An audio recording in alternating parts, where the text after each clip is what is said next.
And welcome back to another episode of the Zero Empty Spaces podcast, episode 54, with Boca Raton Innovation Campus resident artist Karen Katonah here from our beautiful studio at The Brick. If you didn't know about Zero Empty Spaces, myself, Evan Snow, and my business partner, Mr. Andrew Martineau, as arts advocates, community builders, and placemakers, started an initiative to activate vacant commercial real estate spaces to create affordable working artist studios so artists like her can have space to create and collaborate affordably outside their homes. It's led to a myriad of win-win-win benefits with the first 31 spaces we've created over the last 5 years and now in 4 states. If you'd like to find out more, you can log on to zeroemptyspaces.com. But the point of the podcast is to connect you with the talented artists like her that make the program what it is, and she's quite talented.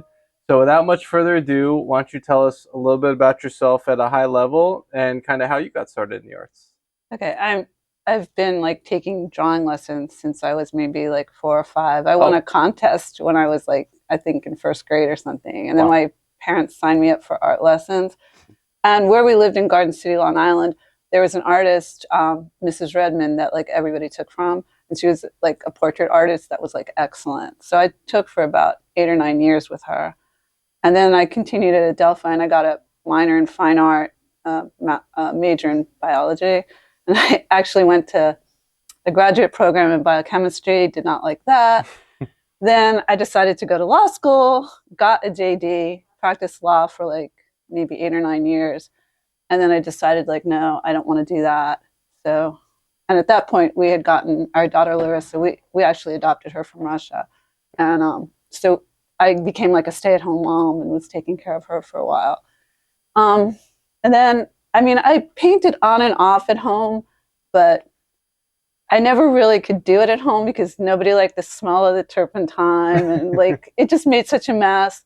So now she's finally out of the house. She got her own apartment and I got my own space. So I'm hoping I can do this. Amen. And it was cool. You were just telling me they happened on the same day. Yeah. On the 1st of June, which is cool. And we're so glad to have you. And you have actually a few styles, but I guess they could see here some of what you're working on behind you. Why don't you tell us what you're currently working on and what you like to work on and some of the mediums involved? Yeah, the pictures I have up here are primarily pastels and oil paints.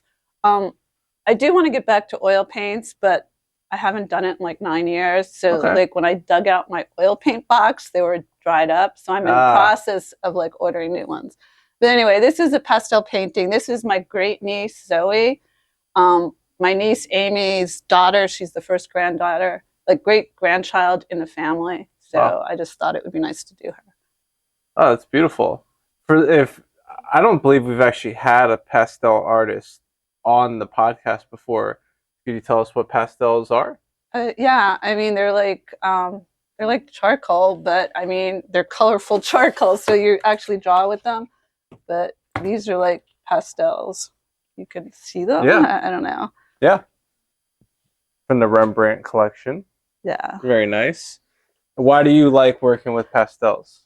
Well, I really enjoy doing portraits. So, this enables me to do the portraits in color. I could do them in black and white. I've drawn in charcoal, but I just feel in color is just, to me, so much nicer.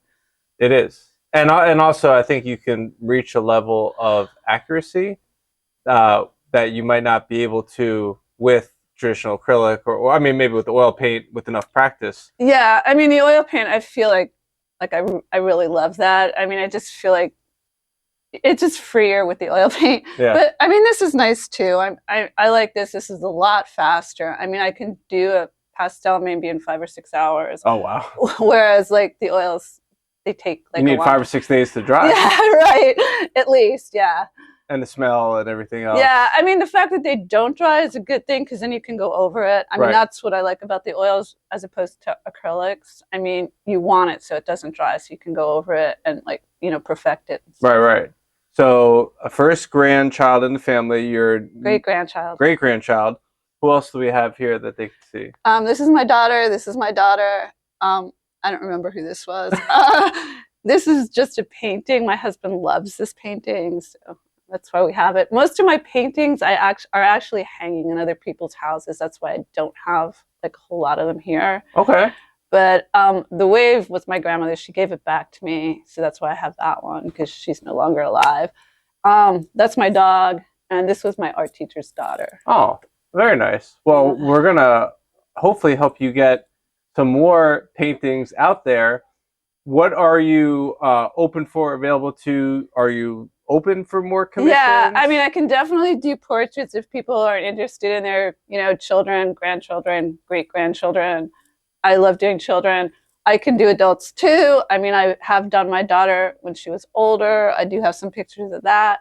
I can do dogs. I have one hanging in someone's house in Boca of their pet.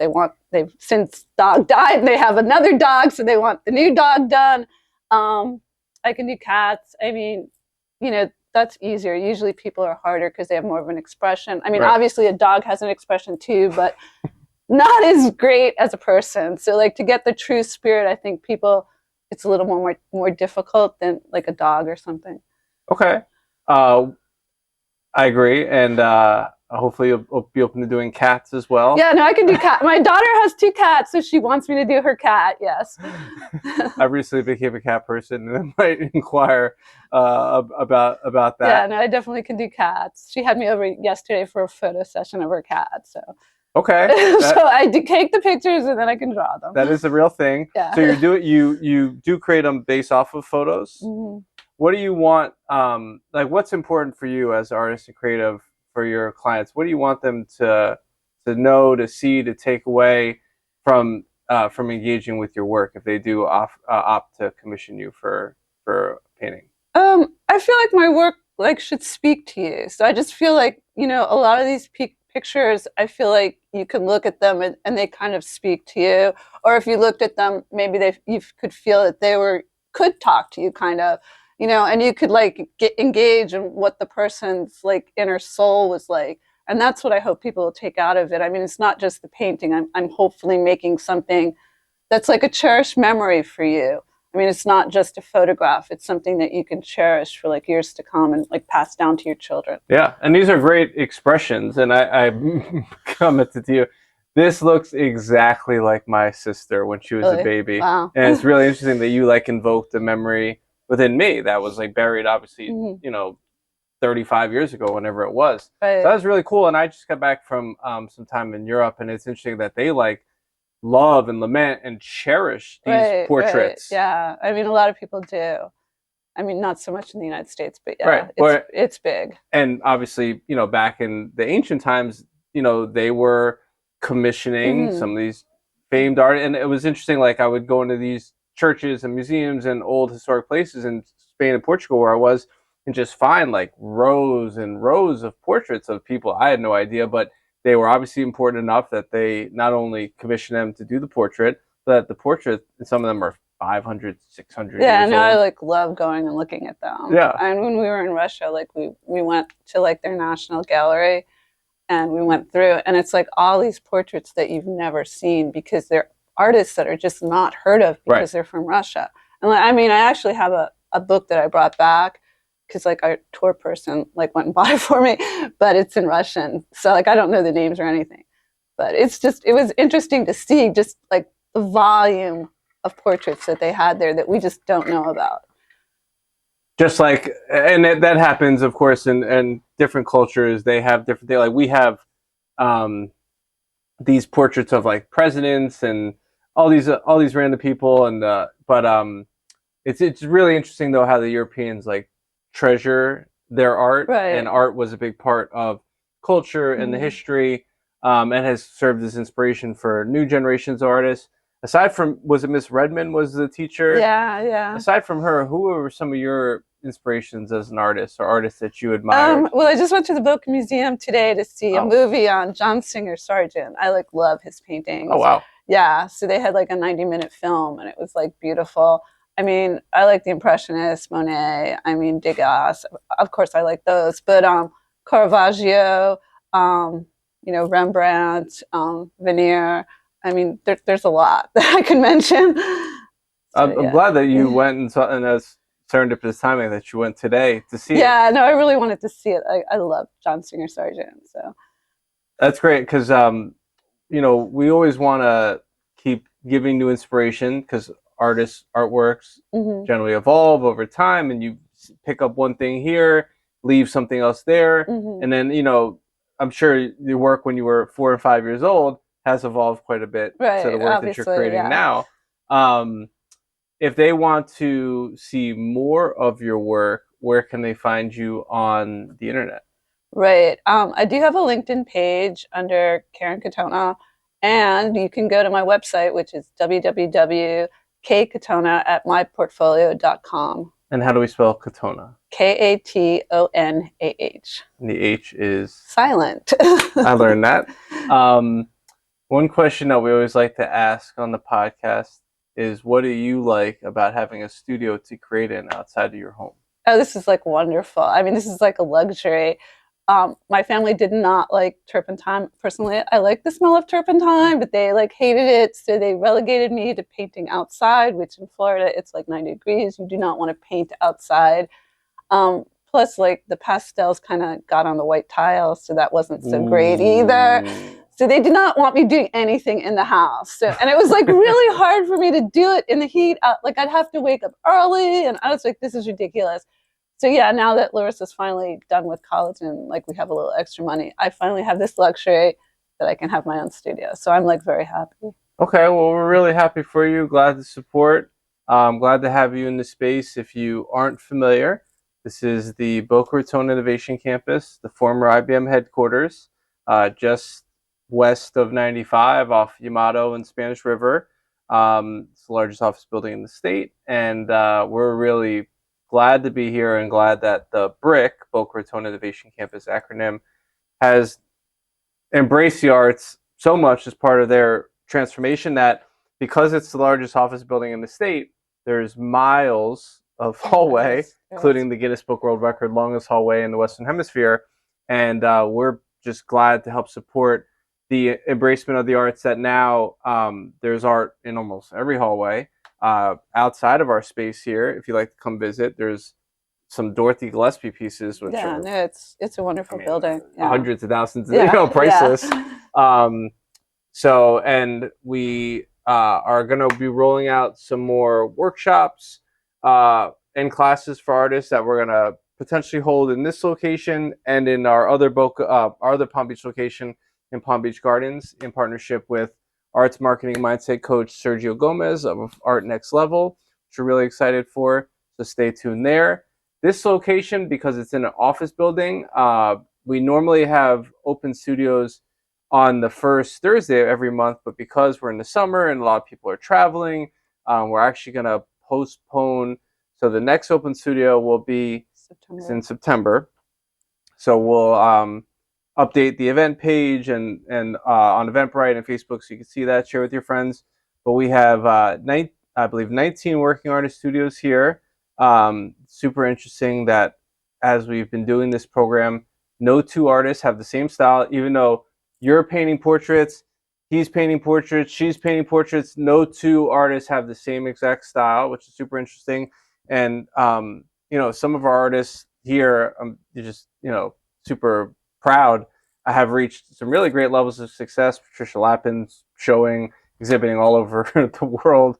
Marcela Castillo Ramos is probably one of our brightest up and coming stars that just recently applied to Yale MFA and has built her portfolio while working in the space here. Bob Picard just had a solo show up in New Jersey, and Rachel Daly just exhibited at Art Expo Dallas and sold out every piece she had. So it's cool that a patron, collector, or fan of art can come here to discover multiple artists from different styles. But as an artist, especially, I think you're one of the newest artists in the space, you get to be in an environment where you can not only appreciate and observe all these other artist styles, but have an opportunity to interact, to No, it's like mingle. wonderful, and everybody's been like so nice. This place is wonderful. Yeah, this place is really good. No drama. Everybody's super nice. Also, because you're in an office building, there's people that are always like walking by on their lunch break or to and from work and appreciating the work. We've had employees of companies actually commission your neighbor here, Jen Stover, to do custom throw pillow I and realize she does blanket. birds. I know she does beautiful birds. There's a bunch of great things. So it's a really interesting environment. So if you haven't been here, you can reach out to us to make a appointment for viewing. It is open to the public, but it's a big building, so it's kind of tough to navigate sometimes. So we'll give you directions. Go to this entrance. I always tell them the cafeteria. Find the cafeteria right across from that. Yeah, I mean, because if you enter at like the other side of the building, it can take you a while. I got lost in here too. Yeah, but tons of cool stuff going on here at the Brick. Tons of great artists. If you're looking for a great gift, art makes a great gift. You don't have to wait for the holidays. You can commission pet portraits, family memories, commission the lookalike of my little sister. Yeah. Anything else you want to add? Anything else you want to let the viewers know? I do photography as well. I have a book here. I don't know if you can show it, but sure. I do have a painting hanging up at Palm Beach International Airport until October 30th. Congratulations. Yeah. Okay. It's part of their Bloom Where You Are Planted exhibit. So. Oh, neat. Yeah. That's pretty good. Yeah. I'm glad that you mentioned that too, because I know how tough it is to initially get over the hump to publish any book, as I put out my first book last year, but it is possible, and there are resources, KDP, the Kindle Direct Publishing, Google, so this is a reminder, if you're thinking about putting a book together, you can. Mm-hmm. We actually have multiple artists here, Michelle Sherman. I just put the book together so people could see my work. Yeah, amen. Yeah. No, rightfully so, but it's not a lot of people, they think it's a daunting task, and it can be a daunting task, but that's a good reminder that it's possible that you can do it. Yeah, no, it's easy enough. So you're inspiring next wave and generation of book producers. Maybe. I don't know. Now you know. Now they know. So we certainly encourage you to come check out her work, all her resident artist work, commission a painting, commission a portrait, make a memory. It'll last a long time. And we appreciate you taking the time to join us. Oh, thank you. Thank you. Cheers.